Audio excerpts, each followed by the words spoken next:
it's obviously being debated in Europe at the moment. Do you think it would actually make any difference for UK producers? There are some parts of it that could be of some help, but I'm afraid there seems to be a lot more hope in what's in there than really is, because one of the propositions, as you know, is that there should be a compulsory contract between farmers and processors. Well, most British farmers have contracts. The issue is not whether there's a contract, it's what's in it.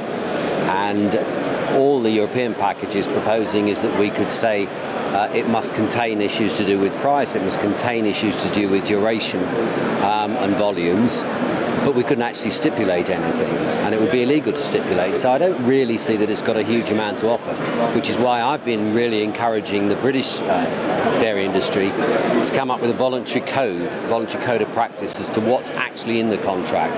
And I'm hopeful that when we meet as a dairy forum in 6 weeks or so's time, that by then the industry will have come up with the detail of an actual voluntary code of practice as to what will be in the contract between a farmer and a processor. How confident are you that those voluntary contracts would actually work and that farmers will be able to come up with something that processors will agree with? Well, the two sides are currently negotiating. I know it's happening. I don't know the detail of it, but all the vibes I'm hearing are that it's moving forward, and they hope to have something for us, as I said, at the next dairy supply chain forum soon. So yeah, I'm optimistic. And what does the UK dairy industry have to do to get itself on the bottom of the milk price league? It's obviously a concern for farmers. Well, it's a huge concern. I mean, and there's no simple answer.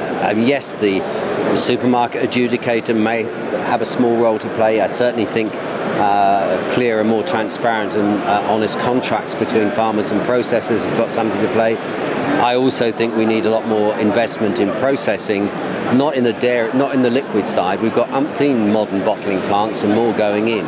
What we need is processing plants so that we can start clawing back the big import. Quarter of our dairy consumption is imported. We claw that back, and we do much more, as First Milk and Frontiera recently announced, in looking at export markets and how we can sell much more dairy product abroad.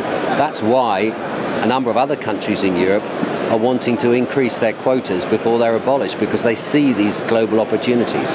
How are UK farmers going to go out there and get those contracts? Obviously the export market is going to be huge for them. Well, clearly individual farmers aren't going to do that. We've got to persuade, and it's happening. I don't want to sound too critical. Some of the processors, like, as I said, First Milk and Frontiera this week, are now beginning to look at global opportunities and export their cheese. And if you talk to some of the smaller individual cheese manufacturers, private cheese manufacturers, their export figures are growing.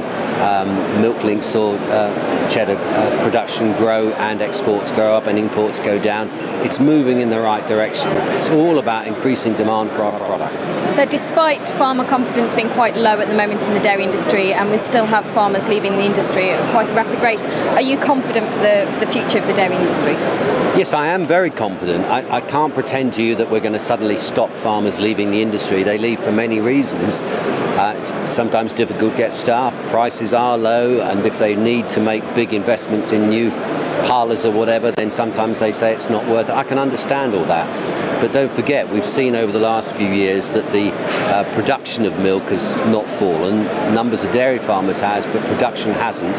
Indeed, it's slightly increased the last count. So I'm optimistic that the dairy industry has a great future.